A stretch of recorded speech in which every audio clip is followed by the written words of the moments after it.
One game done and 3 more to go for SCS playoffs in Season 7. I am Lynx, joined by Light Rose with V. I think we all just got to get it out there. We have to agree on this. This has got to be matchup of the season potentially in the making, right? Oh, absolutely. It's a rematch of the Charlotte semifinals. I'm actually wearing the Charlotte Major hoodie. Yeah, no, I kind of did sync that up a little bit. But Oxygen, they, lost that game against Astralis pretty handily, but now they're coming back for revenge. But this is only the quarterfinals. I mean, we want to talk about the bracket because this is only the first round out of potentially 3. We just saw Parabellum beat Luminosity in 2 maps, and then the winner of this Astralis Oxygen game faces off against Reality TV and Wichita Wolves. And Reality TV do look like a team that, not saying unstoppable, but they do look very, very strong. So I think right now, that right side of that bracket looks terrifying.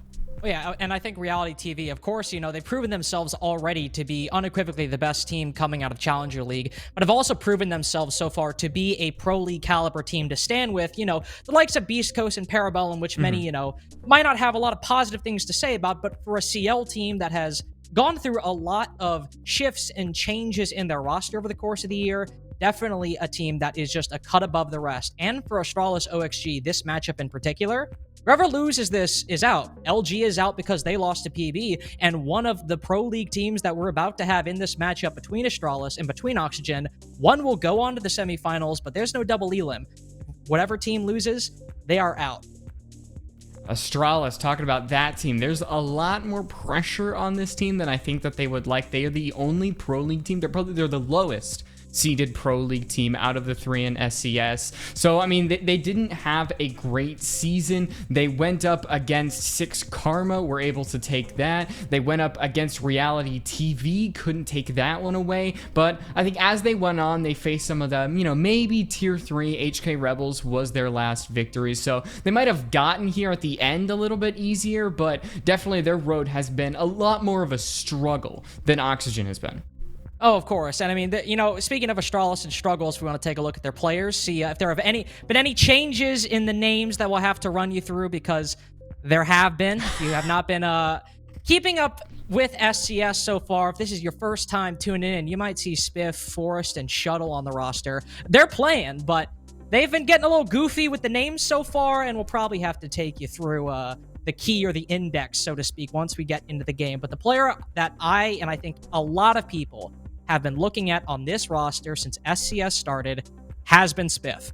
One of those players, one of those select few that make the jump from the T3 amateur scene all the way up to Pro League once they turn 18. Of course, he hasn't played a Pro League match yet. He's been picked up in his first tournament with the team, has been SCS, and there were some struggles at the beginning, as with any new young player adjusting to a roster you could expect. But as the season has gone on, has he had a landmark, show-stopping performance? No. But he has shown quite a lot of improvement as the time has gone on, and this is going to be a great test of what he's truly capable of against OXG tonight. I think the one thing about Spiff is he is probably that dream that every maybe 16 to 17-year-old has, that they play on these teams, they get discovered, and then they immediately make the jump into Pro League. Spiff made that a reality. He's going on to Astralis, but I think the true test for him and the rest of the team, of course, is beating up against Oxygen. The other Pro League matchup that we actually had earlier in the season was Astralis against Parabellum, and Astralis could not walk away with that one. That one was actually off stream. That was the, invite bug that was going on. But still, you would wish that Astralis may have walked away with that one.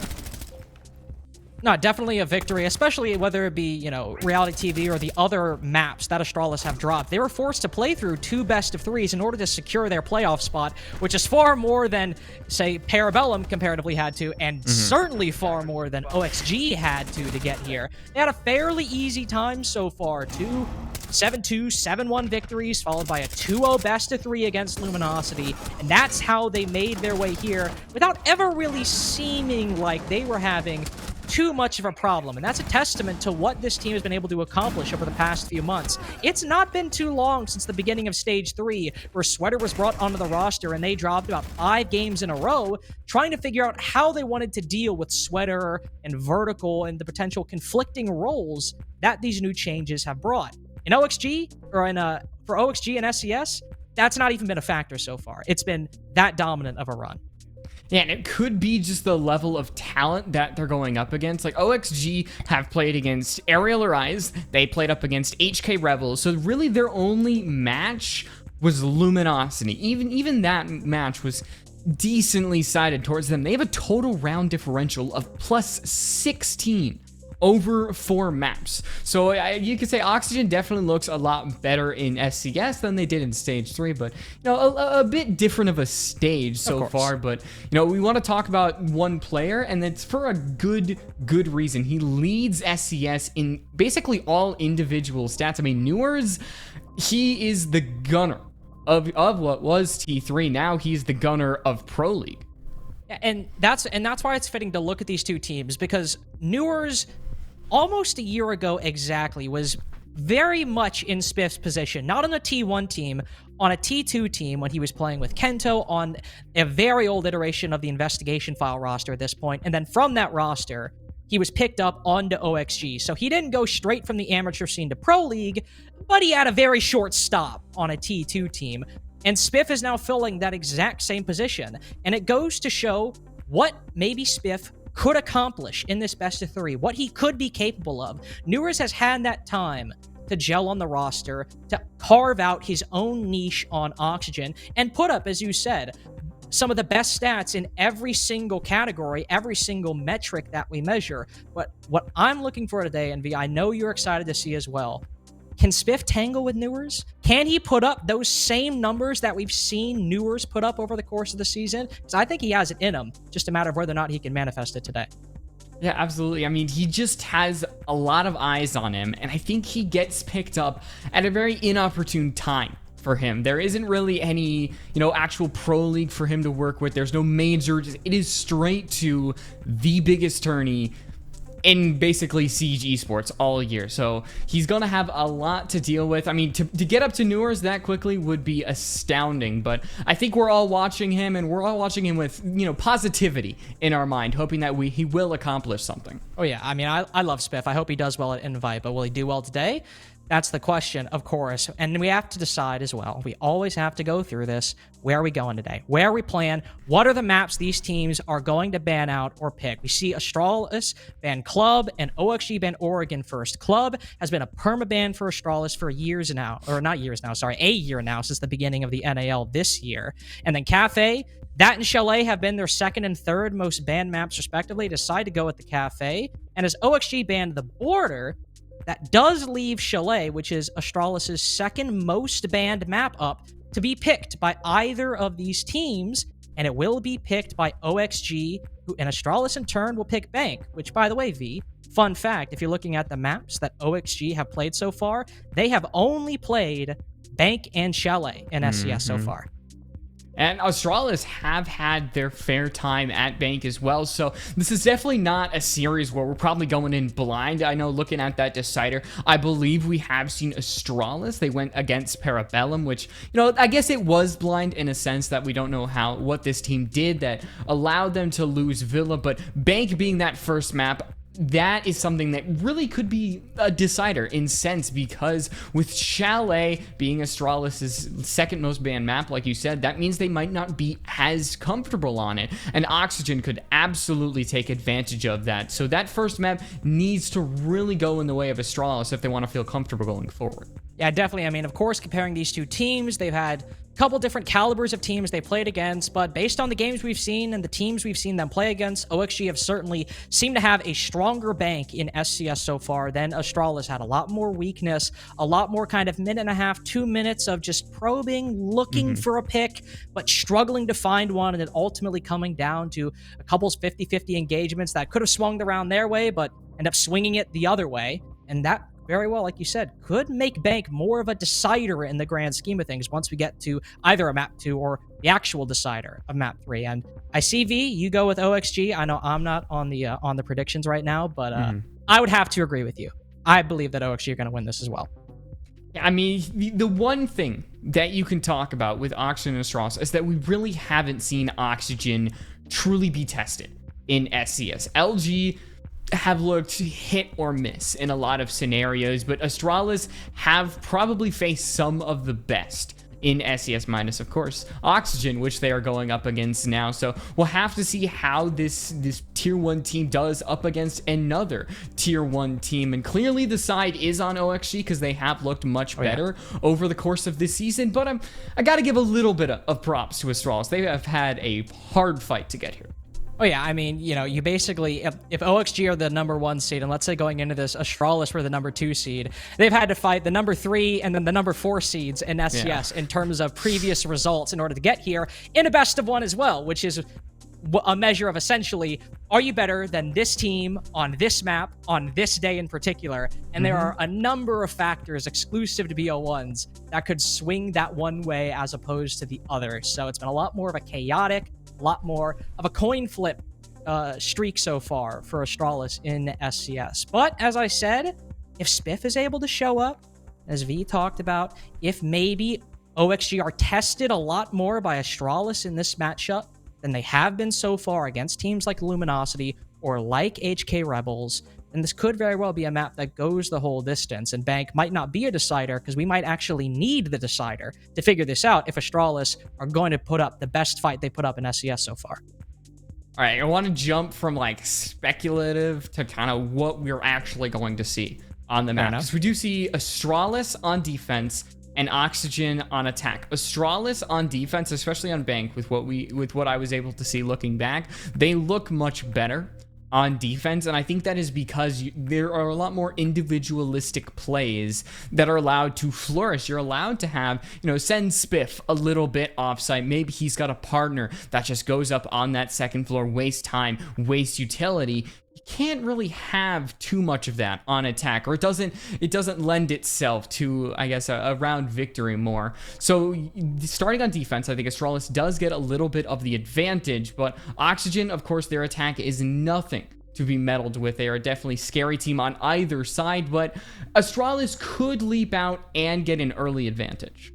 Yeah, if Astralis is able to make some of those big plays on the defense, if they're able to kind of circumvent some of the problems the defense can have on Bank, but then I think, there is a good chance that they might be able to run up the scoreboard a little bit early on and kind of defeat some of the more conventional thinking about how this map goes. If we do see Spiff, maybe let's say he's roaming CEO on an open area defense, or just even playing up there early in the first 45 seconds of a basement defense, just to shoot some drones, then rotate back, maybe catches somebody off guard, repelling into CEO, that could make what is overall a difficult situation for the defense a lot more palatable. And if Spiff is hitting his shots today, or if Iconic is hitting his shots today, or anybody for that matter, even Forrest, who is leading the team in total entry engagement so far, things could be a very different story starting out in these first 6 rounds for Astralis or for OXG, depending on which of these teams is coming out hotter to start.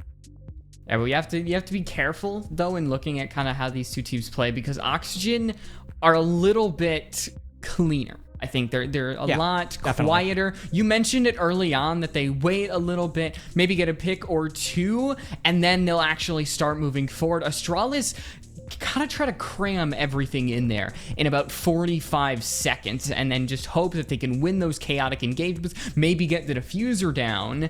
But Oxygen, I think overall, that is going to lend itself to, your side if you play it more methodical, use your information, which could be countered by a Solus. We'll see if she gets banned on Bank, because she's had her fair share on this map. But Oxygen, I know that they could find a way to actually... I want to see teams see if they can find a way to maybe exploit the Solus. It's kind of like what Yana was theorized to do. Like maybe you throw in like a Gemini and then somebody directly follows it. Maybe you bait out the Solus with a drone so she looks one way and then somebody enters another way. It's a lot of theory that, it could be a little bit more difficult to actually put into practice, but I think it could be a pretty exciting thing to actually see. Well, we'll have to save the hypothesizing for another time, as we're still getting some players in the lobby, so we'll throw it to a short couple-minute break and then be right back once we have the matchup ready. So don't go anywhere. Don't turn off that browser. SCS, we'll be back momentarily.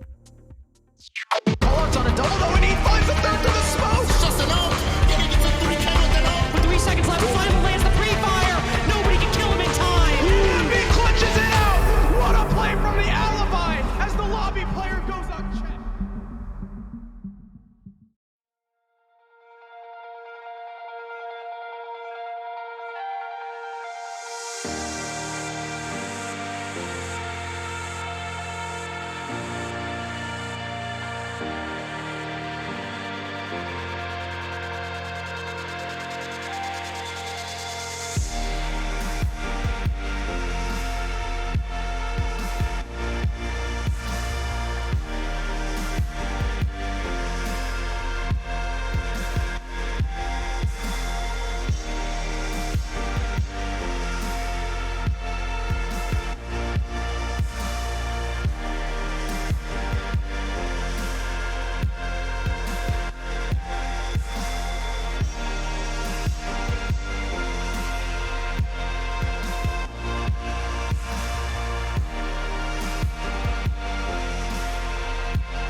Welcome back, everybody. Hope you did not actually go anywhere. Of course, you would not have if you are listening to this. But we are back with Astralis versus OXGV. Rob Bank, the same map that like OXG has played like half of their SCS career. But most of you are confident because of that fact that they will take this first map for them.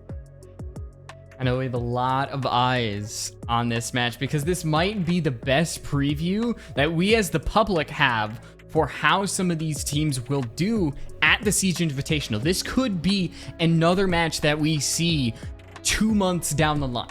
I know that probably not revealing like all the plays in the playbook, but it's definitely a precursor to what we might see. Some bans straight off the bat. I know that we're going a little bit at that anti-roam game. I know Solus might counter Zero, might counter Nook, but it seems that none of these teams really want to deal with that right now.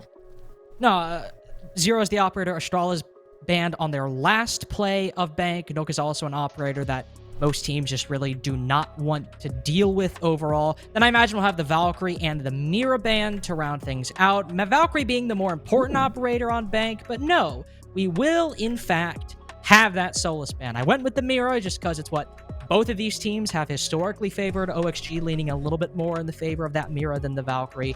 But all that hype you had, V, about, oh, the roam game, the drone hunting, not a factor. Not a factor now. The Astralis have decided they do not want to deal with her, and they actually want to have the ability to place cutoff drones on the attack to get map control. Whoa, actually using the drones for some of their intended purpose. I know. Crazy how that works. So now with Oxygen, gonna be trying to go for that basement side, making it so Astralis, I mean, bringing out the Pulse, bringing out the Castle as well. It's a different lineup of operators. I know Yusuf stick Pulse like inside of that vault. He was like a mainstay on that basement side, but a lot of teams have kind of subbed him out, maybe brought in the Goyo as well. Maestro is another operator that we could see on this side, but Astralis, they're kind of going for a little bit of throwback lineup. Lack of that Solus, it's hard to enter the new era with that lack of drone denial. And by the way, actually, not to do a little bit of a non sequitur, but I did mention earlier that we had some name changes. So we'll have to do a little housekeeping. JD Hogg is no more. Hard Hat is Spiff's new name. Bobs, the artist formerly known as Jack or J90, is who you'll be seeing helm that castle. And then potentially the crown jewel of this new roster, the magnum opus that this team has concocted in the background, Forrest, in his unceasing brilliance, has changed his name to Astralis.ast. So take that as you will. It's going to be a very long night in terms of trying to keep that all squared away in our heads, but not a long time on the roam for Astralis as they start to quickly retreat back into the depths of the middle floor. 45 seconds in, and OXG have just done a little bit of intel gathering, but have yet to actually put any real pressure on these Astralis roamers. Yeah, Iconic actually gets away for free. Took a huge risk dropping from that second floor, but only the impact actually deals any amount of damage. So now we're going to see a full drop. Dewars finds the first frag of the entire match. It's from the garage. He doesn't really have any help, but he doesn't need any help. Remember, he is leading SCS in individual stats. He takes another gunfight, but that might be the distraction Oxygen needs. They push from the server area, and even though that Yana dies, that could have been enough for Oxygen to start their execution. That garage position provides such a nice, plentiful release of pressure for the attack, whether focusing either on server or main stairs or vault. Having somebody in garage who can constantly watch that angle or catch players rotating or just take the attention of the defense can oftentimes be the factor that you need to make that attack a lot more successful. With Newers no longer being there, this is chiefly a server-sided execute for OXG. They still have 2 sets of nades in Fox's hands. That's not even a factor at the moment. Dream has already worked his way in. He's trying to get the bomb down, and the smoke lands, but the time is not there. And he has the health to get out. So now the timer is up against Astralis. They have to push up. There isn't enough time to really utilize all this information because everybody has to hit the go button now. We're seeing a lot of Astralis members head up to that first floor, try to take out any players covering the hatches. But while they're doing all this, the timer continues to go down and it's still Oxygen on top. They have that fourth man right now because of that diffuser. More gunfights are just going in the way of Oxygen, and as we start to hit single digits, it seems that this first round of what will be a fabled matchup will go the side of Oxygen. Unfortunately, the Flames in Forest's way, 3 players in his way on the retake as well, and no time left to defuse. Give that round to OXG, who cut through all the noise, all the potential of utility denial, of maybe not spending their time efficiently with over a minute remaining. No, they just smoke, creep on in, and are able to get the bomb down, and Astralis react just a little bit too slowly. What often will trip up teams on the defense is that smoke to deny the default will miss, and that's how the bomb gets down. This time, it landed. Dream was losing HP. It was just a second too slow of a reaction from Astralis because of how quickly OXG decided to move in and get that bomb down to try to surprise them and catch them off guard, and it worked to give them that first round. Now, Astralis not even attempting to go back down to that basement side. They actually head to Tellers, which in my eyes, this kind of is the third or the fourth site you might go to. I know in comfortability, some teams don't prefer that top floor site, but even open area staff seems like a site that maybe you would want to try before this. Astralis, though, seem comfortable with that Mira that made it through the ban phase as well. They've got a lot of wall denial to hold these positions. So Astralis are having a sort of setup with these operators that mean that they want to hold the site and do not want to give it up for anybody in the world. Yeah, they're basically defending the entire north middle section of the map. You know, they're not defending main lobby, they're not defending square, but everything in between that, archive, CEO, they're trying to keep as rock solid a hold on that as possible. But Newers is the one to interrupt the party, so to speak. 2 rounds in a row now. He walks right into open area, and there's a hole right in the middle of that wall, and he catches Cade rotating inside of the site and cuts down one of the, to be fair, plentiful C4s that Astralis have at their disposal. But the most important thing is he's secured that open area control, and now OXG still retained that man advantage. It might be a 3v2, but Dream started to move in, put that bomb down. He's now been forced off as OXG are on the back foot, and we're just now reaching a minute into the round. Could Oxygen's speed actually be their downfall here? Dream puts that diffuser down, and now for the second round in a row, Astralis have to get a post plant, but they have the numbers. This time they have the map control. And if we see Spiff win this gunfight on the stairs, this might guarantee Astralis' place. He wins it over Dream, and now it's just Foxeye over in Tellers. He cannot look everywhere at once, so a much cleaner round for this defensive side. They don't even lose anybody in that post-plant situation, and they get that second round. OXG have been trying their hardest so far to win these 2 rounds off of a very quick, decisive, and surprise execute. And not quick necessarily in terms of time. I mean, that happened on round number 2 in the span of basically a minute 15 seconds. That would certainly mean the colloquial definition of quick. But in round number 1, it was still a very short time between setup for the execute and the execute itself. They minced no words and wasted no time to get that bomb down. And I think you brought up a very good point in that depending on how this strategy goes, this could either be a huge buff for them on the attack or a big problem. If Astralis start getting some more intel on the site, start bringing those bulletproofs, or maybe putting some razor blooms to see if anybody hops into these windows, then OXG trying to take these attacks very fast could end up being a problem for the rest of these 4 rounds. I'm expecting the brakes to maybe be put on hold for Oxygen, because I think if they, got more round wins, then we could see, the accelerator continue to grind. But now that they've actually gotten a round lost, and it wasn't one where it was like a, close 1v1, Astralis had a grip on the round from beginning to end, and a part of that was their own individual gunfights, but still, Oxygen, I think a little bit more patience is needed in this 3rd round, but You can be patient while also having intent in almost every one of your plays. Dream trying to get that Flores drone in, a good mute jammer. I mean, it's probably going to get shot out pretty easily, but it takes care of at least one Flores drone. So already you gain some sort of benefit from that. Yeah, with those castles, any deployable shields on the board, those Flores drones always have to be something to worry about, as they can decimate through so much of your utility in a matter of seconds. If the Flores is positioned close enough to the utility, has a straight shot towards it, not having to bypass any mute jammers. So far, good utility placement by Astralis to deny those Rotera drones. First minute in, and we do not have an execute, so this round will at least be slower than round number 2, but whether or not it's slower than round number 1, we still need another minute to figure that out. Iconic drops down below, but Newers is waiting with open arms to cut down the rotation of anybody trying to move up blue stairs. Go back off for the moment, as Oxygen are very focused on making their play in square. Was hoping that we wouldn't see Iconic go down to Newers for the 3rd time in a row. It's still possible, but so far this is an Oxygen that's a little bit more patient. Astralis, they're still playing around, still maneuvering around the map, but they're waiting for this Oxygen execution that has to be around the corner. With the utility that the attack has destroyed, the setup that they've been doing with their information as well, you have to think that they're just counting down the seconds before they get started. But with Sweater being gone, that's a map control that they have to potentially retake. They're just going to ignore everything. Dream is going to try to get that diffuser down. He's going to stick it, but there is Iconic. He has 0 kills before this round. He was the first death, not in this one.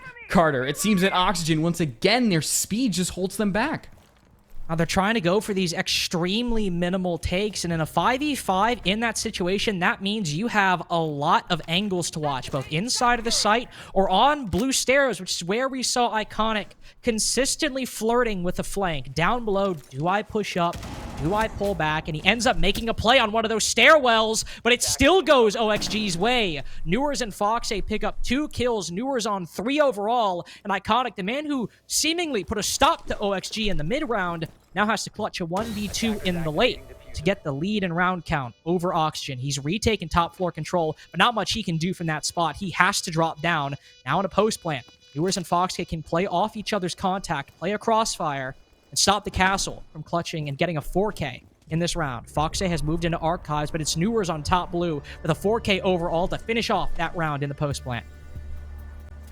Well, I mean, back and forth. I think that's going to be the story of this entire matchup. That Oxygen might go ahead and round, grab a lead, and then just Astralis start to climb their way back. That was another round that Astralis have done a good job at countering what Oxygen were bringing with how quickly and honestly how minimal their attacks had been. It just seems like the 50-50 gunfights were too much for Astralis in the end, and that could be a weakness of them. Like, if Newers is still alive, hasn't been dealt with, is Foxay is still around, some members of Astralis won't be able to contend, and that's not saying that they're bad. That's just saying that they are not Newers right now. Yeah, who's so far 6-2 and the best performer in the lobby throughout these 3 rounds that we've seen so far. But rounds 2 and 3 have been far closer than round number 1 seemed. And even then, if the utility came just a couple seconds earlier, that round probably would have been another bloodbath, like the subsequent 2. As Astralis go back to basement, this all started off as Newers creeped his way into garage, held a very key angle, took down Iconic to start out, and forced the defense to focus on about 30 to 45 seconds of the round. That's still a very powerful position to contemplate taking, so I don't want OXG to shy away from that. But maybe with those nades that Foxay had, even till the late round, of course, he doesn't have them now, he's on the Twitch, but if Newers has them, maybe try to take out a player in red and make things a little bit more nicer in man count for you once you go in for that execute. All right, so we're on round 4, and every single round before this has had a plant. I feel like it's a little surprising, but then again, the tempo of which Oxygen has been running at has been almost breakneck speed. There goes Spiff. Another 30 seconds in the round gone. You're gonna see Forrest take some damage as well, so It just seems like this team does not want to calm down at all. They continue to just run at Astralis, take them out, drain their health, drain their utility, and so far Astralis has done a so-so attempt at countering it. You'll need to rely on those smoke grenades, those C4s, but also those Evil Eyes as well. Plentiful utility to deal with Oxygen once they make their push in whenever and wherever that may be. But OXG, they have that opening pick. They now have the advantage to play it slow. They have the advantage to bait out those C4s and to bait out those toxic canisters. Newers is also rotated over to blue, not retaking that garage angle, and this allows him to be a lot more active with his secondary utility. He can use those nades to try to get someone on that doorway to security, or someone inside of Red Hall who could go for a C4 or go for a smoke grenade. Forrest will fire some shots at the Cappy Tau, creeping down those main stairs. He'll back off fairly soon after, as you don't want to give away any bit of utility for plant denial when you're already down a body. A bold pre-fire, hoping to get something, but in the end, it's just nothing but bullets fired in the end. A C4 thrown over. I think it barely missed Sweater. A good attempt in the end, but still, it's Oxygen, have a lot of time on their back. I think the draining smoke canisters is the only thing in the end here. You have Goyo canisters, Evil Eyes. There's a lot of utility that now has to be drained from the defense, and Oxygen, they still have a lot of time to actually drain it with, but with your Goyo gone and off the board, you didn't have a C4 to use, and there's no more C4s for Astralis to work with, so it's just going to be the smoke. That Dream really tanked in the last one, and it doesn't even hit this time. He doesn't drain any singular bit of health, and that means that Oxygen have so many members that they can work with. It's just going to be Forrest and J9O up against the world, and now just this Maestro with the LMG stuck on these main stairs. He's got a lot of bullets in that magazine, but he can only fire so many before Vertical puts an end to his life. Mentioned in round number 1 that usually what gets teams on defenses once teams go for that default plant on basement is missing those smoke canisters, and unfortunately for Astralis, they miss not just one, but both of them once Dream ended up going in for the plant. And another time, just like round number 1, where what could have been a very close, very tight round with Dream forced off the plant in this case, not just once, but potentially twice, instead ends up being pretty decisive for OXG, because once they get into that post plant, even before when they're getting the bomb down, they had Sweater on that small office hatch, looking down into the site, seeing if there's anybody playing close on that red wall to throw a C4, and he got the second kill for OXG from that exact position. Once the bomb goes down, that position's power jumps, it skyrockets. Missing those smokes, unfortunately, it's a small detail, it happens, but OXG end up getting the bomb down in the round because of it.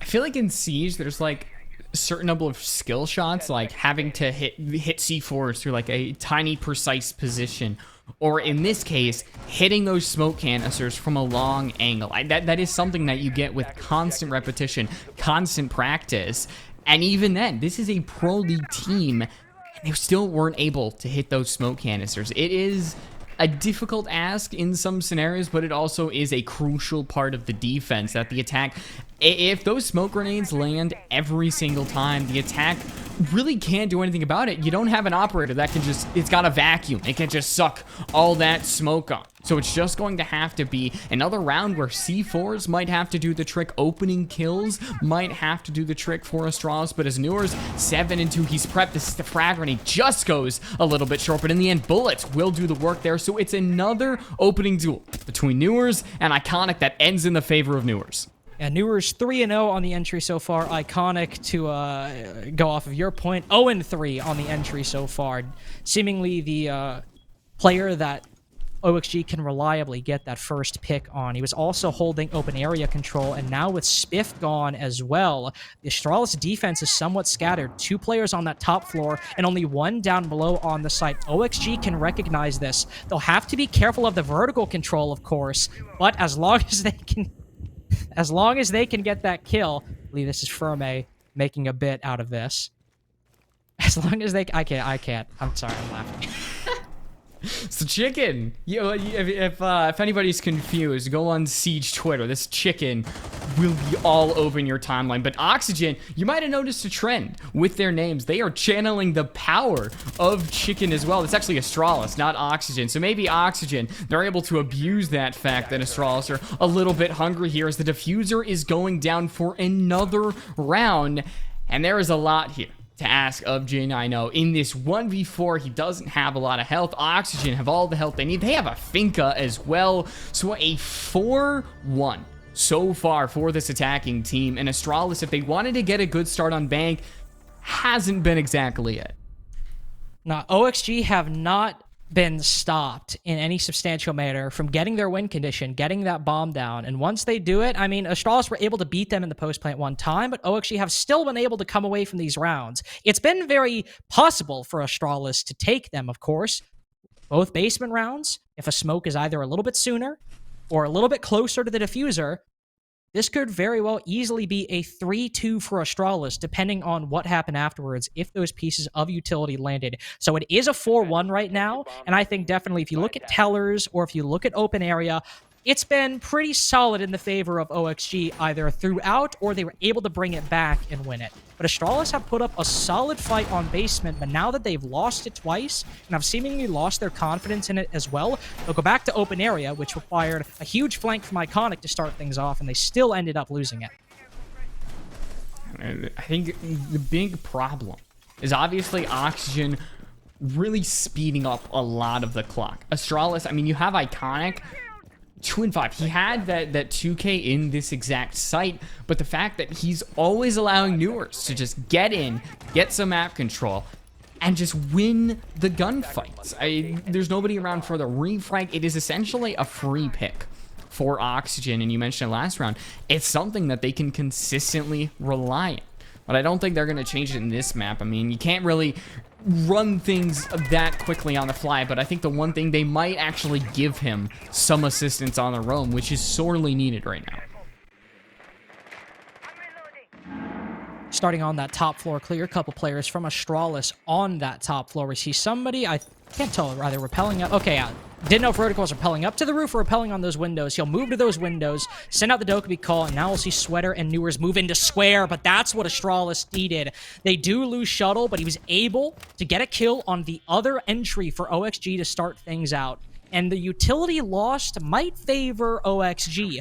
Losing out on those magnets will make Spiff's position a lot more difficult to play. You take out one of those entries, and now Newers might play a little bit more solo. He'll hop on in. Spiff might hear the sound cue, but he pushes up forward.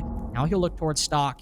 He's playing a guessing game right now. Will they push from square? Will they push from Stock? He guesses Stock and still loses the fight. Spiff goes down, and OXG go up 4-2 in man count. That's a difficult position to be in right there when Newers just hits those shots. And now Oxygen having numbers, having time. That's just been the story of Bank for them so far. They've always really been in the driver's seat, and they can take as much time as they need, get as much information as they want before they actually commit to the site, because so far Jane, I know, and Iconic can't really do anything besides wait, because if they head up to that second floor, there's going to be 3 or 4 bodies waiting for them right around the corner. But here's where we'll probably start to see this execution. Newers is in the site, Vertical starts to enter, and now that Azami has fully exited Archives, it is really going to be this 1v3 post-plant situation that we've seen Astralis in the entire night so far. The timer has started to tick, but it's kind of an unwinnable position for Jane. I know his team down 3 rounds, potentially 4 after this. He doesn't have information. He doesn't have any numbers on his side. So what really can he do in this situation besides take these blind gunfights, hope for the best? But he drops, deploys the Keep a Barrier, and is met with a flurry of bullets from Foxay all the way over at Delps. And you come away with that half for OXG on your opponent's map pick, albeit on the side that teams expect to usually get more rounds than the defense, but you still come away feeling very nice about your chances just to acquire 2 defensive wins. 2 is all you need to close this out in regulation. Astralis, of course, you know, they've played Bank not only multiple times in SCS, but 4 or 5 times in the past couple months. They've been able to get, you know, consistently 3 or 4 attacking round wins. on bank, but against OXG, who have looked so dominant so far, against Newers, who has looked so effective in this game so far on attack, it's a difficult proposition and one that they have to worry about. OXG will not go basement as their first site. Instead, they'll go to open area, a site where you really can let a lot of those roamers, specifically Newers on that Azami, do a lot of the talking when it comes to your defense. And they're just kind of going to stick with a solid lineup. You're going to have the assistance of the Magnets with Vertical. You're going to have the Oryx as well, be able to jump through those hatches. So Astralis, I mean, the opening kills kind of tell a lot of the picture. 4 rounds, Astralis end up with the opening death. 3 of them being iconic, but then you've also got, on the other side of the coin, Oxygen getting the bomb down 5 times out of 6 rounds. You don't really see that a lot. Okay, iconic. 4th opening death. He got spawn peaked, so I don't think that's too much of his fault, but then again, it's another round that Oxygen get an opening pick, and they can continue to snowball that to a round victory. And it's also comes on an operator that has basically become one of the best picks for flex players in this new meta. That M14 is a ridiculously good weapon. She has secondary EMPs. She's got the Gone, but importantly, that primary gadget that can shut off cameras and ring people's phones that are off-site, like Foxay right now, or like Newers, or like any of these players could be. You saw Vert on Wamai spawn peeking at the beginning of the round. So much utility concentrated at that one operator, and you lose it with no ability to trade out on the defense. It's nothing but an unequivocal loss in the early round when they haven't even entered the building. They'll continue to focus on Square, where Spiff, who's 2-5, not having the best game so far, will try to make up for that poor defensive half and fight back that man count that they've had so far. We have Foxay behind a shield and plenty of players in long haul who can try to deny this very push, and if they play those trades, it'll still favor OXG. What can Astralis do at this rate? They're clearly not going at the speed that Oxygen did.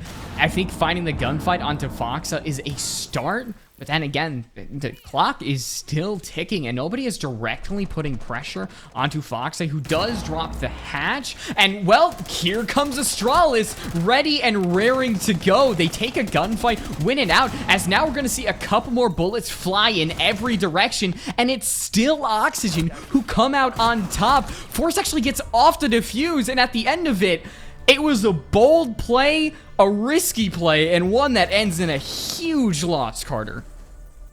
It does end in a huge loss, but I can't exactly give them a lot of flack when that was OXG's bread and butter for the entirety of the first half.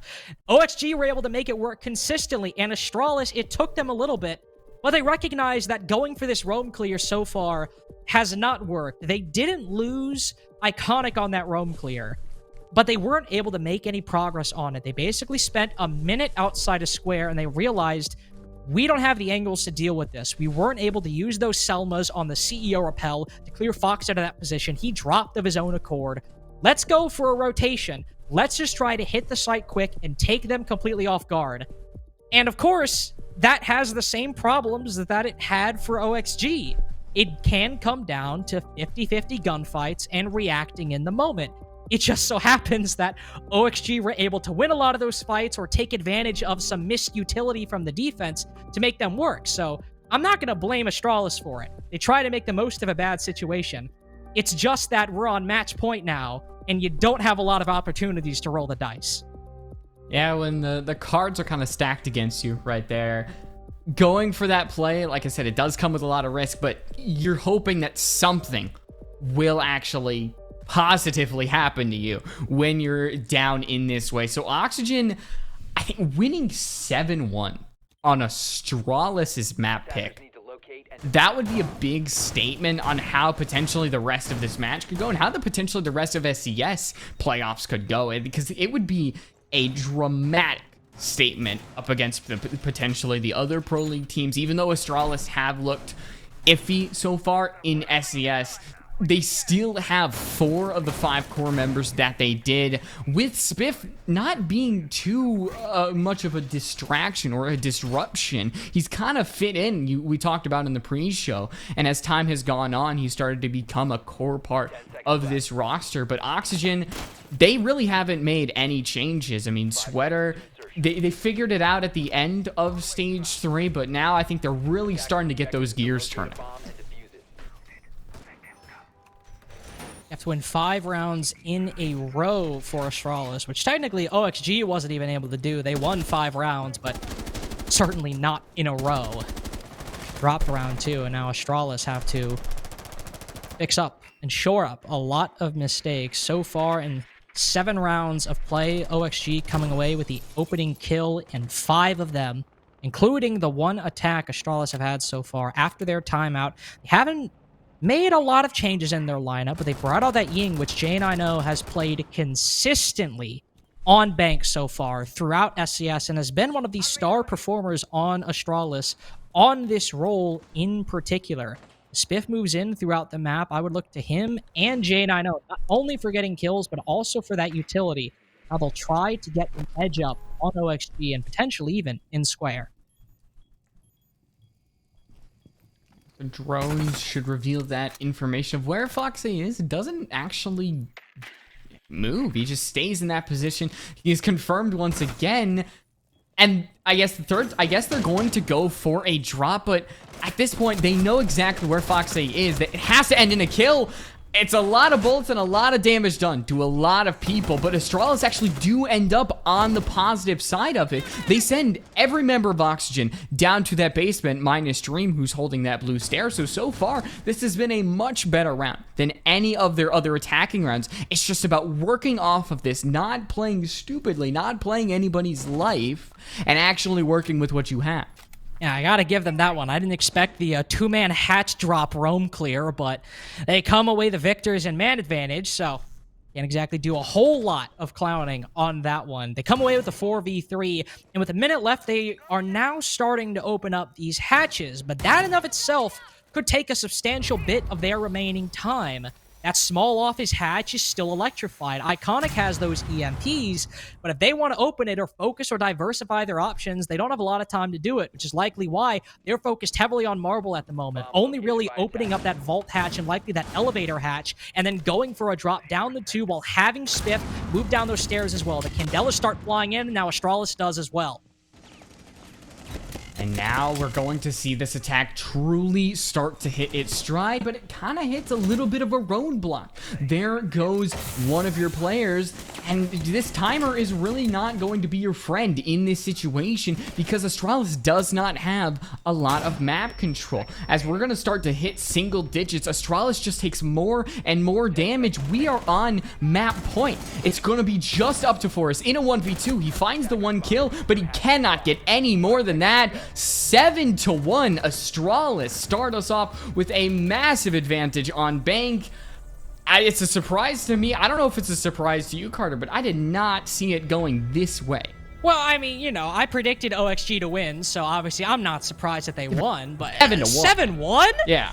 Yeah, that's a little excessive, if you ask me. I mean, that's a little overkill. They went a little overboard on this one. On their opponent's map pick as well. Astralis are the ones who brought us to Bank in the first place, and they are demolished on it. We don't even see a timeout until match point, 1 round to affect the change, and comes down to a 1v1 in all fairness, but OXG still look like the team on map number 1 between Astralis and Oxygen. And I have to say, we just saw Bank, which is a fairly, you know, complex map, especially to attack. I mean, well, normally you have to think about acquiring map control, pushing roamers back, but OXG just decided to ignore all of that and take 1 position, isolate, and then push on in.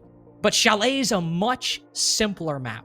It's not a map that requires as much overall thinking. You know, you need to get in position A, position B, and position C, then you're good. If the game is about to be simplified for OXG, and they just 7-1 on a more complex map, yeah, I'm a little nervous, I'm not gonna lie. Astralis, their backs are against the wall here, one map away from being eliminated in the SCS quarterfinals. They are going to have to bounce back about as hard as they can. We're going to go to a quick break before that second map, but do not go anywhere. We are nowhere near done with this game.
Very quick map number one between Oxygen and Astralis. One in which OXG started their hot streak on attack and, well, they ended up winning 6 rounds in a row. On attack and defense, to be fair. To finish off this series 7-1, or finish off this map, 7-1, and it being Astralis' map pick. I am Lynx, joined by Light Rose, just as before. And what can you describe, that performance by OXG with words that how can you describe this and not use the word dominant? It was a stomping. Basically, a lot of synonyms based off of that. And it can be described by this right here. Newer's a 1.75. Everybody above a 1.0 rating. And then you've got Astralis. Everybody below a 1.0 rating. And a lot of that comes down to the entry stats as well. Iconic went 1 and 4. Newer's going 1 and 3. It's a one-sided game. Like we saw, and then it's a one-sided game on paper as well. This was a showing and a half from Oxygen on Bank. Yeah, and it's even with on OXG, we see Sweater going 0-2 on the entry. You know, one of their main aggressive players losing a couple of his fights on the attack specifically, but it wasn't enough, especially when you have Astralis overall just getting outclassed on Bank by OXG. And now you put an end to that, wrap it up in a bow, because we're going to Chalet, which, as I mentioned before the break, is a map in which that OXG, who are starting on the defense, it's not always easy to start on that side on Chalet. You usually bet on the attack, just like Bank. But we've seen them basically have minimal troubles on Bank defense. And now going to Chalet, which is a map that, as I mentioned, there aren't nearly as many things you as a player need to think about when you play on it. I'm very worried for Astralis. And this just being OXG's map pick is like the 9th factor for why I'm concerned. Well, I think the Twitter poll might be accurate. I'm surprised I know this was like from like the beginning of the match, but Oxygen just looks so dominant right now. I mean, even Twitch predictions have to be in their corner right now. But as we start to get through that ban phase, we saw Solus get taken off the board in the previous one along with Zero. And I mean, Solus on Chalet, she can be a threat, especially underneath if you're trying to plant up on that master bedroom. You don't want to deal with her potentially countering your defuse. So already we're going to see if Astralis want to take her out like they did in the previous map. But Twitch, that's no surprise. That is aimed at one man in particular. Yeah, you don't want to worry about. I mean, anybody from OXG, to be perfectly honest with you, on that Twitch at this point, I wouldn't be shocked if they put Dream on the F2 and he started dropping 3 or 4Ks. So getting her off the board, definitely something that I am perfectly fine with. Then we have the Azami ban with OXG coming up next. Wouldn't be shocked if we have either the Valkyrie or the Mira as the next ban, and we get the Valkyrie, typically the more banned of the two. So overall, I would say for this ban phase, nothing you haven't seen before on Chalet. But I want to see if that Mira gets a lot of play by OXG to start out. They ban her quite often. It is, I believe, their most banned defender, Valkyrie being a very close number 2. So they might just not really play her a lot and might not bring her out as a result. And at least for round 1, that is the case. Yeah, they just kind of ignore that. I mean, Kitchen, it's a little bit harder of a map to kind of bring that mirror on because she can't get any true direct lines of sight. I mean, maybe looking towards Fireplace, but then again, that could just be punched if you're not holding it correctly. So I think keeping with this lineup, you've got Newers on the Frost, maybe Foxy on the Solus as well, hunting down those drones that we always see. This is an operator set that does lend itself a lot towards, you know, trapping Astralis, maybe working around them. That's something we have seen Oxygen do. And I think they can hold areas specifically with players like, you know, the Maestro or the Wamai. But I think everything is up to how Astralis take this, because we know that Oxygen is a good team. Obviously, we just saw them take 7-1 on Bank. But it's all about how Astralis can adapt on a different map. It's a lot more simple, like you mentioned. Will that actually work towards a pre-fire? Or will that actually, will that actually work towards their benefit? I mean, talking about pre-fires, if you saw Foxay in the prep phase just shooting out bullet after bullet to deal with drones outside, you can already see the effects so far. Astralis have only lost 1 drone very recently after the prep phase started. And in what, you know, about a month or 2 ago would be considered a good thing. Wow, efficient use of their drones. They're setting up cutoffs in position that the defense doesn't even know about. That demonstrates fear from Astralis as to what that Solus can do. Intel that has to be gathered into the action phase, not during the prep phase. And Iconic might have paid the price for it as a result. His entry so far now 1-5 between these 2 maps. And the Dokkaebi, that ever so important operator when it comes to that utility she brings, the first off the board. Kind of have to feel the frustration emanating from Iconic. That's 5 rounds now in this match that he has started up on the losing end. That he is such an important operator as the Dokkaebi as well. So Oxygen, they start off with another benefit towards their side. They continue to hold all this map control because Astralis, they have to take that second floor if they truly want to have a good execution on Kitchen, but even that is taking time. They've already lost one person. They can still start to drop bodies. Even if they trade, it's still Oxygen who walks away the victor. Spiff is looking for a victory, aided by Shuttle on that bedroom rappel. J90 on bathroom window, trying to get one over on OXG, and it works for the time being. It's actually Forrest the one that gets it, but as Spiff moves on in, the angle from below catches him completely off guard. OXG consistently one step ahead of Astralis from the early round to the late one. With only 45 seconds left, OXG have health, man advantage, and likely time advantage as well.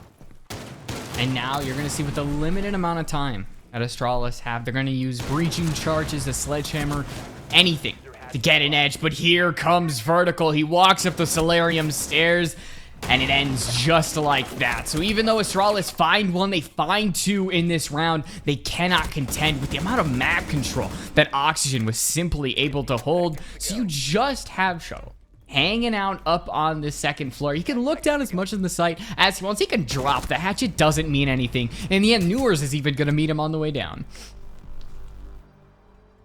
And a very strong start for Oxygen. And a lot of, I wouldn't say, you know, you could phrase it as, oh, there are a lot of reasons they won that round. That's perfectly accurate phrasing. But there were just quite a lot of things that happened in that round that not only showcase why OXG are succeeding so far, but also just showcase some of the things that teams, especially attacking teams, have to deal with in the meta so far. Foxay on that Solus to start out, forcing pretty much all of Astralis to be extremely passive and cautious with their drones, understandably, to the point where there is a lapse in intel going into the early action phase that could have potentially cost Iconic his life. And if that, maybe they were able to drone out that position, Foxay on that Solus can hunt down any drones that are either on cutoffs or even potentially watching him to time his flank just right to get that first pick. Then at that point, OXG pull back. They're able to play off that man advantage, and Astralis are never able to catch up. Flanking on Solus is like genuinely easier on this operator than probably anything else, because you can simply bring up that Specchio, see if anybody's on any flank drones. If they are, you could A, take it out, or B, just say, okay, I know that somebody's watching there. I don't have to take this flank, instead of potentially risking it, missing a drone, and then getting shot out. You can just feel as safe as you need, and suddenly, if the attack's not looking behind them, they don't have a no-man, they don't have anything like that, which still would get caught out by the Specchio. What will you do? When Foxay is right behind you, nobody's looking his way, well, you're just going to end up with a lot of deaths on your side and probably another round loss. Astralis will start this round similar to how they started the previous one, at least Spiff starting over by Library, but J90 will move down to Garage early on as they might have a bead on the player, the OXG player playing around Wine and Blue. It's, well, the Solus, the very player, the operator, I should say, that we've spent a number minutes so far talking about and dedicating time to just unraveling the impact she can have. Foxay spotted the Claymore outside that trench door, knows that he can't get aggressive on anybody on that bedroom rappel. He can still hold downstairs for the time being, knowing out that he can spot any of those drones that come his way. J90 will creep up, knows someone's in bar, and Sweater's caught lacking. Opening pick goes the way of Astralis. And more just gonna fall in their direction. Luckily, Forrest doesn't fall, doesn't drop the diffuser. So now the map control that just eluded this team in the previous round can really start to be taken as their claim. Foxay has to be careful because J90 hasn't moved from this position. He got the kill into Sweater and then immediately dropped right back down, but he just lacked off for just enough. There goes Forrest, but even though your Thermite is down, the amount of bodies that Astralis has been able to collect should be enough in this round. You're able to now work positions like bathroom window or piano window or office balcony a lot more effectively and confidently than you might have otherwise. And plus, half of that wall is soft as well. You can use maybe that ash charge or that skeleton key to open up a whole portion of that wall that you can walk right into. A makeshift thermite charge without having to break open any reinforcement whatsoever. And now that early loss of Forest means absolutely nothing for attacking this site. This does mean, of course, that Newers and Dream are going to have to get aggressive. As Astralis buy their time, they need to do some damage with this man count, this 2-body lead that Astralis has over them, and it will mean taking gunfights. Will we see anybody get aggressive? Newers, he has a beat on him from the beginning. So the Grizzly Bear Dream, he doesn't have the shotgun. He's got that FMG9 that actually got tweaked, and he can't even fire any bullets. So Astralis, great bounce back, but I want to remind you, in the previous map, the only round that they won was in the second round, and it was probably as one-sided as this one. That is true. We do have to see Astralis to get that second round on the board before we know that they are breaking away from the trends in map number 1. But that was still, in round number 2 just now, very clean through and throughout. They're able to capitalize off of a number of OXG roamers, the Warden, the Solus, playing in very isolated positions. Sweater by himself. Oxay by himself. Now, the Solus can do that and has a little bit of a privilege in that regard because she can spot drones, she can deal with any of that utility, but it's still a player that is isolated on the map, that doesn't have teammates by them to play those trades, and you gotta hand it to Astralis, even with that Solus on the board, able to isolate those positions or just straight up win the fights to give them that advantage and then not end up losing it by making any sloppy plays in the mid-round, slowing things down and then finishing it off. So some changes up on the defense. We're not seeing a Solus, which I think on the defense, or excuse me, on the basement defense, that's not too surprising because Solus kind of thrives. She's like Pulse on the ability to look up, know where your opponent is coming from, and not having too much threats upon you. But if she goes up on that second floor, that first floor, that might be where the attack comes from, and she can't really do her job as effectively. So we are going to see Foxy actually on the smoke this time, and they're kind of spreading the love around. Verticals on the Aruni, Newers on the Legion, so the Rovers are still going to try to do their jobs, but I mean, J9O is 5-1. He's usually not the player that we kind of look to be that fragger, but somebody needs to step up, get the entry done, and if it can't be somebody like Spiff, like Iconic, hell, maybe J9O will get the job done. I mean, he's so far been the player for Astralis to remain the most consistent. He was, I believe, their highest rated player going into today, and, well, probably still is even after the poor performance across the board for Astralis on Bank. And with the Ace as well, once he uses 2 or 3 of those Selmas, whatever their strategy requires of them, he can just lurk in the early to the late round, just trying to find a kill on a window or down a stairwell or even just watching flank. Because he's already used that utility early on in the round, now he can focus on doing his job and just trying to get those kills later on. We've got a minute 10 seconds in so far. He's already used those Selmas and is in that position. We need to see Astralis acquire a little bit more, whether it be a kill, taking down Vertical or Newers on the roam, or making some inroads down below, either into Wine or opening that snowmobile wall. They don't have to do a lot just yet. Need to see something a little bit more after this first half of the round has elapsed. Feels like they haven't really made too much headway into what actually needs to happen to win the round. Like, haven't really got the wall open, haven't really cleared out any of the roamers. They're still just kind of setting up. I mean, they can't fully enter because of that Surya gate, so a lot of this round has just been kind of sitting back on their butt waiting for things to happen, and eventually they just fall asleep at the wheel. Iconic goes down. There is going to be a refrag onto Sweater as Forrest is just inside of blue. He gets unaccounted for, and now things might have changed on a dime because with that bulletproof camera going down, Carter, the diffuser can start to placed, and now, well, there's time on Astralis' side. It starts to tick down, and Oxygen, they need to start making their way towards this diffuser, but J9O still has not been accounted for. He adds 1 to his name, but the Mossberg is just too heavy-handed for the attack to deal with in that scenario. So a good change of pace from Astralis from how that round started, but not probably the ending they were looking for. No, not the ending they were looking for at all. But I admire their rotation, and again, them trying to call things on the fly so they don't just stall out and are forced to push in through doorways at the end. Because once Vertical is able to get that first kill on the roam clear, the likelihood of you getting that wine hatch control is not that high, especially if he's playing with Newers in tandem, they can play each other's trades with an opening pick. Now, that time and that advantage is on their side. So Astralis make the smart call. You have the player outside big garage door, or snowmobile, excuse me, looking on in. He says, hey, guys, I think the site's relatively clear. We know there's 2 on the top floor. I'm not seeing anyone immediately in this area. Hey, Forrest, what if you try to send it down blue and get a kill or 2? And that's exactly what happens. Forrest catches them off guard, doing the job that I said Jane I know might do earlier on, but instead it was Forrest to open things up. And even though they ended up losing that round on the retake, I still admire Astralis making that smart mid-round call to try to switch things up and not just stall out in the mud. But I think, I mean, that second round, that's kind of the one thing that Astralis need to get that second round for, I think, me to feel confident, for them to probably reinstill some confidence that they most desperately need after that first round. Foxe has spent so much of the prep phase looking at this drone, it will elude him. Because, I mean, hey, you can hop out the window, man.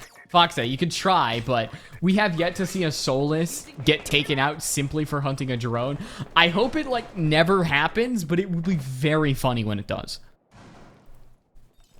I'd find that very funny, personally. Just a little bit.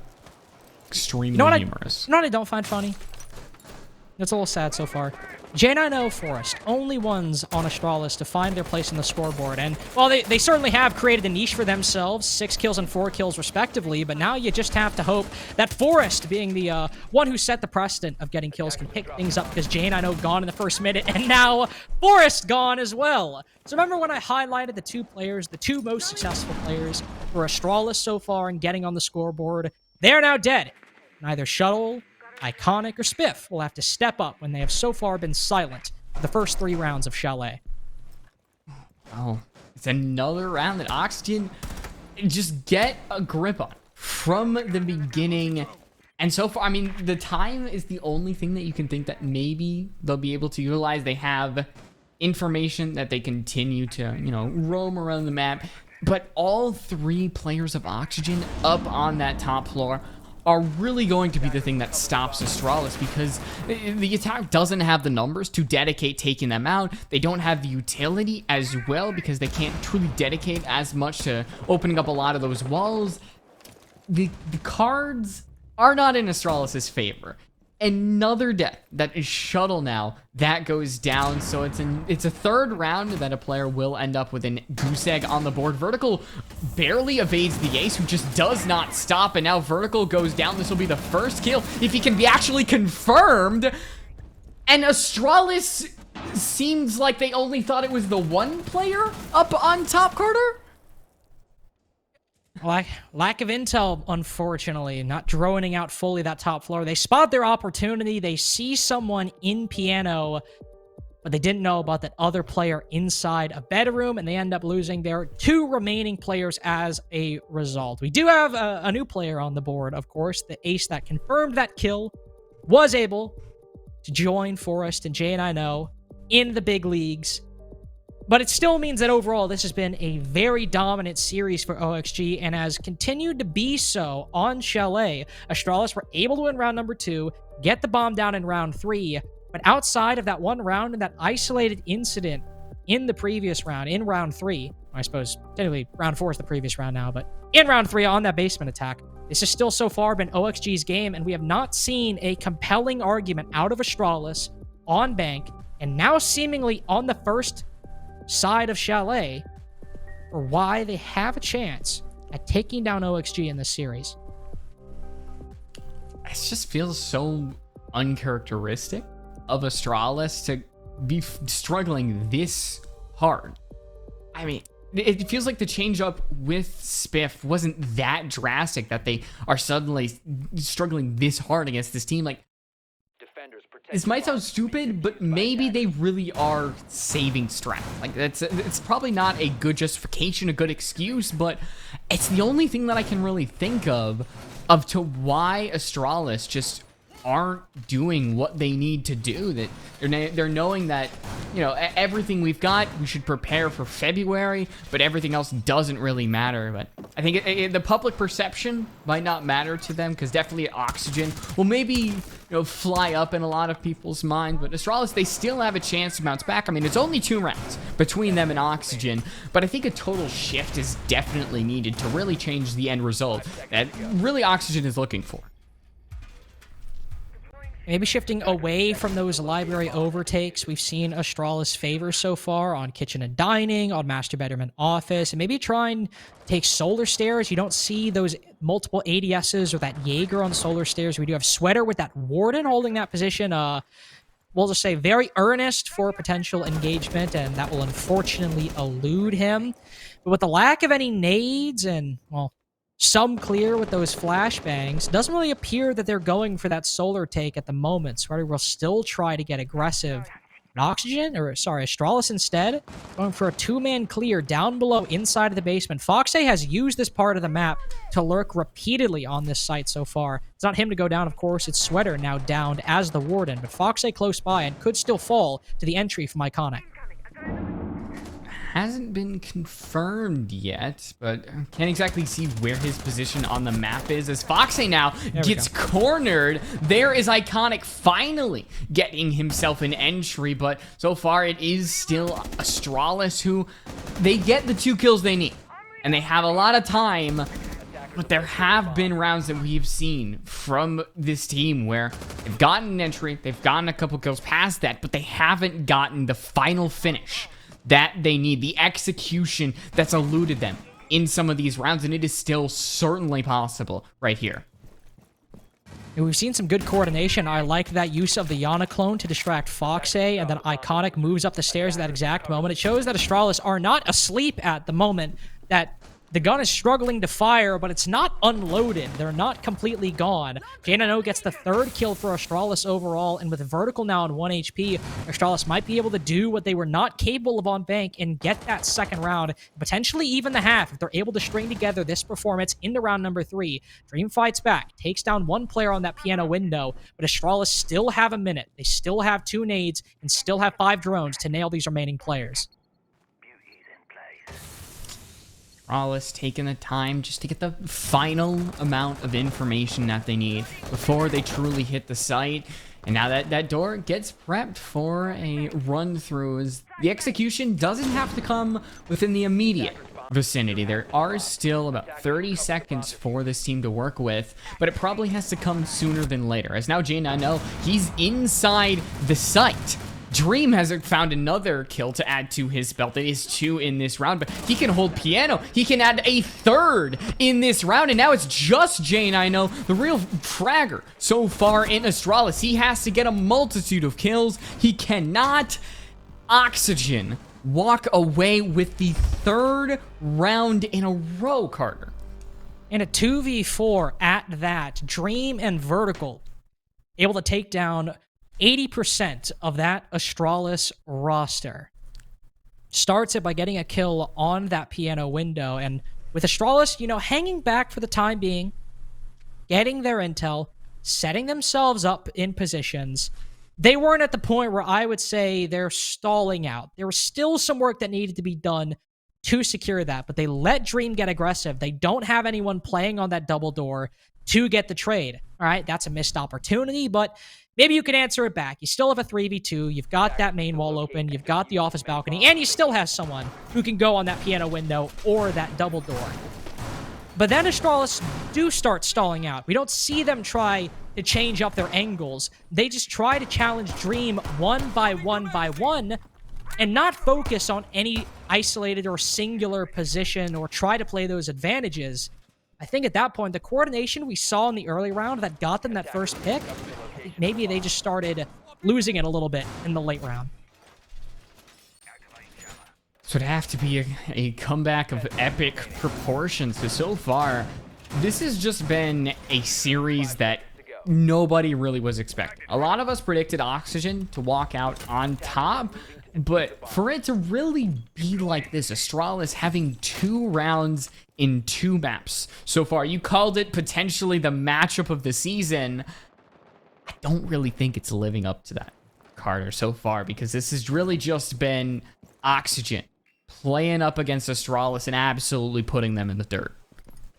And they have put on a show-stopping performance. Of course, 7-1 on the previous map is in line with their most dominant performance in SCS so far, which was against, I believe, Aerial Arise on their second playday. So doing to Astralis what you did to Aerial Arise, who are one of the weaker-looking CL teams after the season has ended, definitely a good statement to make. And now on your own map pick, you're looking at a 5-1 half. You can make this second basement attack work, but J9O hits the back. He's made his way in. 2-3 bodies down. Foxe not confirmed just yet. Manures and Sweater in the ground. He finds his fourth if you count Foxe on the floor. But still, only Dream in the 1v5. It's looking like a 4-2 half for Astralis as they just throw everything at the wall. Everything being J9O 10-4 to try and see what sticks. Finally, they get their second attack, a flawless overall. But now you have to face OXG on the favored side on Chalet on their map pick as well. So far, this map has really been Oxygen versus J9O and Co. Two members of Astralis sitting with goose eggs on the board. Not really what you think of when you think of some of these players on Astralis, but now we head over to the defense. J9O sits himself on the Warden, so I'm probably not expecting him to be on that row. Maybe you look at J9O, maybe you look at Shuttle and Iconic to do that. But as we start over on Kitchen, the roam clear from Oxygen will probably start from Library, make its way on over towards that top floor. So maybe we'll see if Astralis can hold onto that Ivy mezzanine side. They could put up a good defense, but Oxygen has still looked so strong on the attack when we went to Bank, even though we saw a little bit. Actually, no, we only saw the defense on the second half. Their attack was the one that got them 5-1, so clearly Oxygen are warmed up on the attack. And they've got their coordination down, and we're mentioning, I think, a lot more of the Astralis' names, both in praise and be criticism as well, as opposed to OXG, but it just goes to show that OXG's play so far in this best of three has been relatively unimpeachable. I mean, there have been some individual mistakes, or maybe not even mistakes, but, individual shortcomings or openings capitalized by Astralis. But when you have a 7-1 and now a 4-2 going into the preferred side on Chalet, it's hard to really talk a lot and say a lot beyond just, wow, they are putting on a performance of the season inside of SCS Season 7. Kitchen Dining, the first site that Astralis will try to go to, and OXG mirror Astralis on the start of the attack. Starting over on that library side, focusing their entry there. They have someone by that main door, being vertical, a position he's played for quite a few months now on that 0 as well, to try to secure control of Fireplace and gain that initial beachhead into the map. And so far, 45 seconds in, they have it. Yep, Shuttle, he's one of those players I mentioned. He's holding by that office area. Good thing he didn't peek it, because Newers was waiting right around there. So the opening pick does go the way of Astralis. They take out Sweater, but they had a round where they were up 4-2. Carter, and they could not claim that one. So it's going to have to be a lot before Astralis can probably sit back knowing that they've got the round, because it can't be one pick, it can't be two. I mean, 3, I guess that's what you can get at best, but so far it's nowhere near what Astralis needs to really claim this round, as there goes one more player, and now the rest of the Oxygen attack are probably start to go unfold on the office side. Newer's doing a lot of the heavy lifting when it comes to the entries on attack. That Claymore doing a lot of heavy lifting for Oxygen in this round. Cuts down the Soulless, as likely she tried to flank out Trench Door maybe to attack that bedroom window, but no matter where it was, still a 3v4 now, and it favors Oxygen, not favoring Astralis like we saw it earlier. J9O rotating down back towards the site means Shuttle is alone on that top floor at the moment. He still kills Newers, definitely the standout player for Oxygen throughout this series so far, making it a 3v3, and Vertical on 1 HP might be a 3v3, but the health now favors Astralis, and if Shuttle can hold out up top while the two players can hold out down below, this could still be good, but there's the first shot. Shuttle just gets caught lacking running down those trophy stairs. Didn't have the info on vertical. As Jaina know, he has to look multiple ways. He catches vertical. The low health definitely in his favor in that scenario, but he is the only one. He would be ascending to godly status if he walks away with this clutch. He has one down, so it is a 1v2. As now the cap can trap takes out Dream. It's a 1v1 Carter. But Foxy, he has the angle. He puts Oxygen closer and closer to map and match point. And another missed opportunity for Astralis. I mentioned on Bank as well that if some utility was in the right position, that could have been potentially an even half in the conversation, but those opportunities slipped away. That round is similar, except instead of the utility, it's another advantage that Astralis give away. Famously with that 4v2, as you mentioned, during the round V, but now Spiff is able to get that opening pick, and then Astralis end up losing 2 bodies in the round, and OXG now have the advantage moving into the attack down below. As Astralis go to bar, another site where you'll have to have a vertical extension, one where you have to hold out for a good portion of the round, need to be a lot more dominant on the entry game. Don't give them those individual opportunities like running into claymores, for example. Need to hold tight on that top floor, play each other's trades, and you still have a good shot, even a slim one, but a good shot at clawing back some of these defenses. I'm just hoping we don't see a Soulless die to a Claymore. Again, that's like seeing That the is news. kind of ironic, isn't it? You look like local beekeeper gets stung to death by bees. Like, that's your one job, is to take care of the utility. So you see those Claymores through the wall, you don't get taken out. But Forrest, he's got that Specchio scanner. He's hanging out, probably going to spot some of these Oxygen players on their drones, or at least some of the zero cams, because that is one of the counters to zero is that Soulless. But Iconic in this position, we've seen this a lot with the Doc. These frag grenades, they have to be perfect. Otherwise, well, it's just a stim. He's got 3, so essentially, he can buff himself up to like 300 health with what he's able to do. So the drone spots him, but Shuttle struggling would be an understatement for him right now. Yeah, we see Dream go on the Maverick, open up that line in the bottom of the stock wall to deal with the player in that position. I mean, that's a trick as old as Shall A. Unfortunately, not only does Shuttle die, he goes 0-6 now. That's a very key position on site that OXG, they might need to worry about it, but it'll force some rotations for Astralis. The flames start expanding outwards. Iconic will heal himself. He'll get away alive as well, lose so much of his HP, and use all of his stims. But 1 minute and 20 seconds wasted, and he comes away alive. He can now play that stock position if he wants to. While Astralis have lost the opening duel, they still have the positions they need. They have 2 players on the top floor to help each other out, 2 players down below as well. This is not ideal, but it's still doable for Astralis. Smoke still holding by that mez side. Vertical's Argus cameras. There was information there, but Sweater just kind of walks into where Forrest is. The Soulless goes out. It was a risky play. It doesn't end up in a kill, but nonetheless a good try as Oxygen still end up on the advantageous side. And honestly, there is no frost. They don't have to look below them before their feet get all caught up. As now, well, we're back to a 2v3. This position once again being held. And Jane, I know, he's been asked a lot so far in this series. He's going to have to try another 1v3. Carter, he is tied, but I don't think really that's going to benefit him in this situation. Foxy just walks right on up, uses that little hole that Dream opened, and just like that, we're 1 round away from being done, and Astralis is out of SCS. Just one more Chalet attack. Could you ask for anything less? Any small amount of OXG.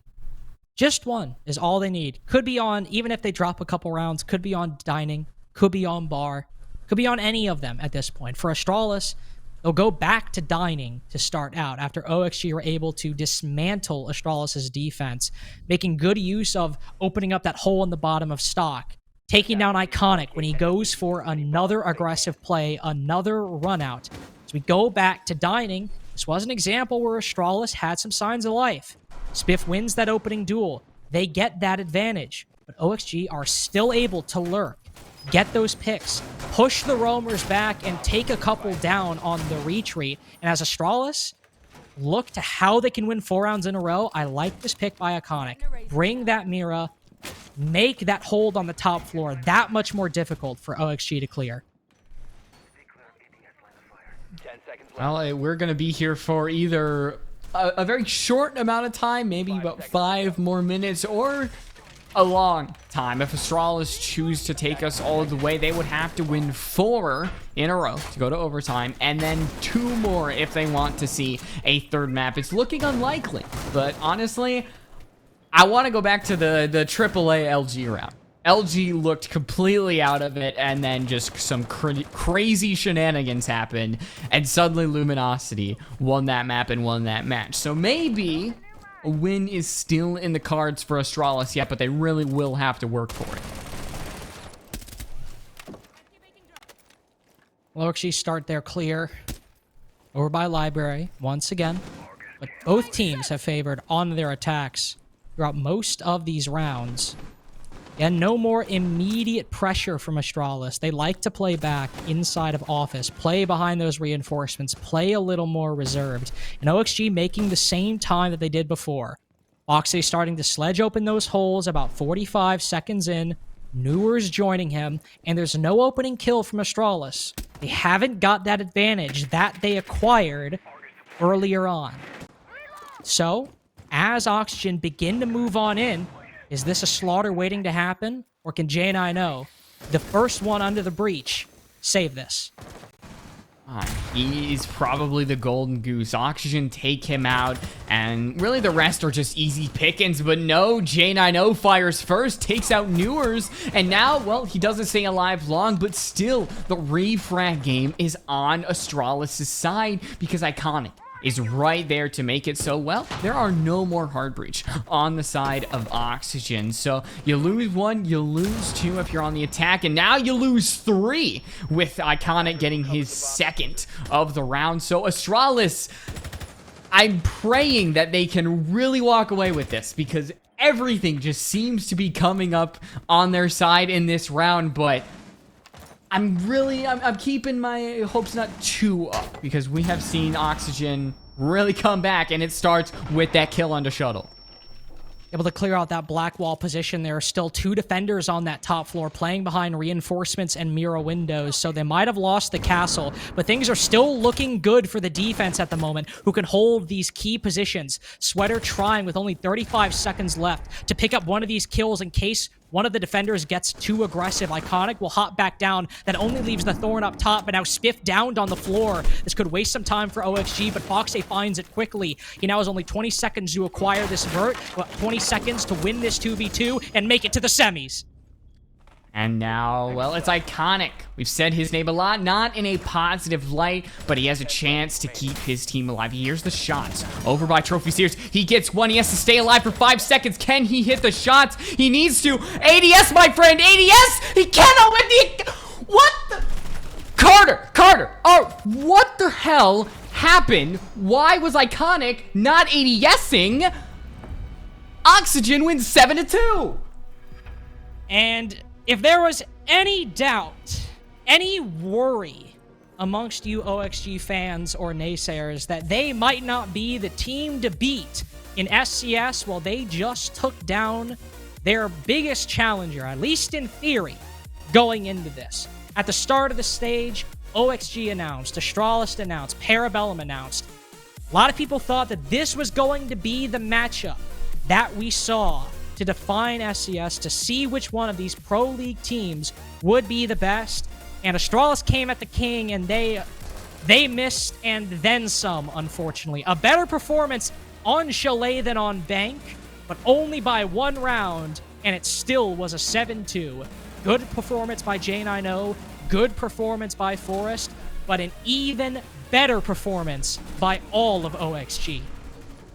In the words of many a parent, I'm not mad, Astralis. I'm just disappointed.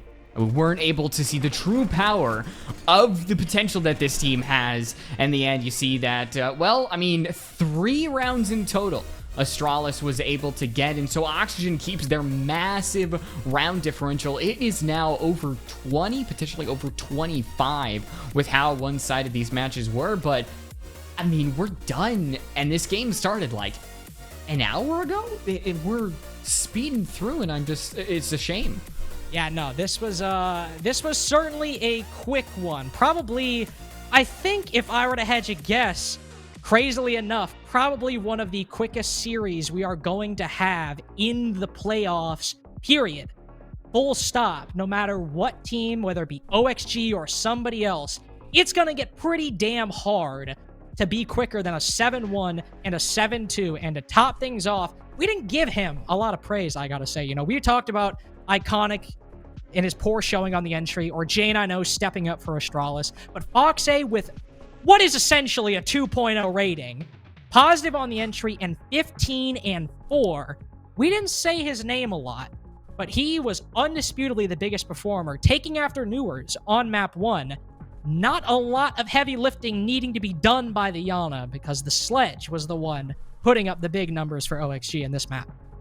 And sometimes that's who you gotta be afraid of, is not the person who's getting the entry, but the person who is always consistently there for his team, not dying. Only 4 deaths for Foxay, so he was alive in a majority of these rounds, doing a lot of the heavy lifting for Oxygen. Not to say everybody else did nothing, but man, Foxay 15-4 is an impressive stat line as well. But I mean, I don't know what else to say about Astralis that you and I really haven't said over the course of this. We see the total stats for the entire series. All of Oxygen, I mean, Sweater 0.02 away from a 1.0 rating, but overall, it is still showing how one-sided this affair was. And even the entry game, which was Jane I know, he went 3-1. It was immediately offset by Iconic, fortunately 2-6. Yeah, definitely a lot of deficit created on that entry by Iconic, but Astralis end their season in SCS, sticking to the trend in many ways. Jane I know, their top performer. Forest, a fairly close second, but then overall, still struggling to find a lot of impact. Spiff also, unfortunately, not having a great day. I mentioned that he seemed to be on the upswing in the previous best of 3s and best of 1s from the start of the stage, and that was certainly correct, but unfortunately, I think this was just a day in which they had to play one of the better Pro League teams, and it showed. OXG did not let anybody have any say in the matter. It wasn't less of an individual performance on Astralis or somebody not being there. Even if Iconic, like, maybe went 4-2 instead of 2-6 or something, it was a core issue at the heart of Astralis, and it would taken many changes from probably the beginning for us to see a very different result than what we saw. I mean, a 2-0 quarterfinal. Oxygen move on to play the winner of Reality TV Wichita Wolves, but I believe you do get to talk to somebody on Oxygen, Carter. I do. I get to talk to Dream. Probably, I believe Seth called him, or Super called him, the nicest man in Rainbow Six. Dream, I don't know if you would dispute that characterization, but how are you doing at least? I'm doing great. How about yourself? You know, I'm doing fine. Just, you know, chilling. I just got back from college. You know, I just got on winter break. How's the off season treating you, Dream? How have you felt over the past couple weeks? Honestly, really nice. It's nice to be able to like get some downtime, play some ranked, play some FPL, which by the way we need to get more games popping.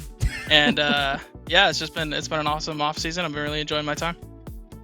Well, please queue up FPL. I know, Dream, I believe you're one of the main people I always see grinding it, so please get some games going. But what would you say, because I know when this season started, there were a lot like, oh, Pro League teams playing in SCS, what does that mean? What do you guys, when you decided, you know, alongside Astralis and Parabellum to play SCS, what were you guys looking to get out of it? Because, you know, obviously you guys have Pro League, but was it just game day reps? Were you just looking for kind of a fun time, almost like a team building exercise? What do you guys see when you decide to sign up for SCS and try to play and treat it seriously? Well, for me personally, I saw it as kind of both. It's a little bit of a team building exercise as well as game day reps. Like, for having such a long break before invite, we definitely, like, especially not making the major, we wanted something to do in between to where we weren't just like sitting there scrimming and kind of slacking off a little bit, right? So we need something where we can really like put our all into and I think SCS was like the perfect for that. Like we've been playing really well so far, really working like well together as a team, and just kind of keep that rolling for Invite, I guess. And you guys have had, I mean, undisputedly the most dominant performance in SCS so far, and V and I talked about this during the cast as well, but it's a far cry, your guys' performance in the past couple weeks, to how you guys started Stage 3, you know, kind of having some issues with roles, struggling to kind of bring Sweater on the roster. How would you say, I mean, obviously you guys are doing, you know, much better compared to back then, but how would you say that progress is going? Does it really feel like you guys are meshing as a roster, that you guys have finally found or gotten into the swing of things?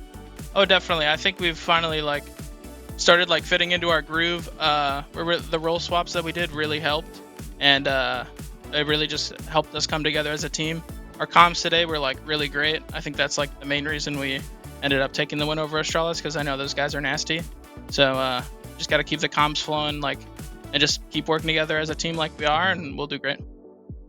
And so, final question. You guys have obviously made it to the semifinals, and one of the teams, I believe, I might be wrong, I'll probably be corrected, but I believe you're going to play the winner of Reality TV versus Wichita Wolves, and that does mean that you have the potential, as you know, one of the better teams in SCS, to play one of the biggest and most notorious up-and-coming teams in SCS as well. Mm-hmm. How would you personally, or maybe OXG as well, how have you guys, in watching Reality TV's rise, how do you view them as competitors overall? How I view them is, I don't know. I just think they're all like really talented guys. They definitely put in the work. They put in the hours. You could totally tell. It's the reason they were so dominant in CL. The reason why like some of their players got picked up to be on Pro League teams, because they put in the effort, they put in the time, and they're just there every day. All right. Well, thank you, thank you very much, Dream, and of course, to reiterate, please everyone, QFPL. Get some games going. I keep seeing people complain on Twitter that nobody's queuing FPL, so thank you very much, Dream. I appreciate talking to you.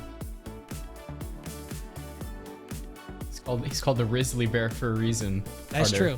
I heard he goes by a lot of names. They call him the Risley Bear, the Wizard of Oz. So, I mean, he puts in the work in real life, and then he puts in the work in Siege with what we just saw against Astralis. So we talked about the games that Oxygen might play, or who they might play, but we also have that game, RTV Wichita Wolves, and then we also have Aerial Rise Academy versus S2 Esports. I want to know your thoughts on that match. On S2 versus Aerial Rise Academy? Yes. I break with the pack personally. I think S2 are going to win. I've seen is that the majority opinion? I mean, to be fair, like, I might have a biased selection. I talk to Harrison most frequently. So how would you gauge a V? Are more people rooting for S2 versus AAA? I mean, it's hard to deny what S2 was able to do in the regular season. I mean, they beat RTV. We've been talking up RTV to Storm, and S2 was able to beat them in a best of 3, no doubt. But, I mean, both of those games tomorrow are going to be ones to tune in. Wichita Wolves and Reality TV is actually a rematch from, I believe, the round 4 game up against when Reality TV did beat Wichita Wolves. So, you know, maybe a little bit of a precursor for tomorrow. But yeah, those are tomorrow's games. We're all done with today's games, aren't we? Indeed we are. If you want to catch S2 versus Wichita Wolves, or catch Reality TV versus, if you want to catch S2 versus Aerial Rise Academy, or Reality TV versus Wichita Wolves, I'm just a Mr. B fanboy. He's always on my mind. If you want to catch either of those games, well, you don't have to go anywhere. It'll be streamed right here, Nerd Street R6, as always, or you can go watch Super Co-stream. I don't know why you do that. Seth's, yeah. You gotta watch here with me, V, everyone else. But of course, if you want to go watch Super, that's fine as well. I love him very much. But thank you all for watching tonight. Thank you for tuning in to both series. I have been Lynx, joined by Light Rose, and we'll see you tomorrow for the final matches of the quarterfinals. Call-outs on a double, though, and he finds the third through the smoke. Just enough. Getting it to 3K with an ult. With 3 seconds left, final lance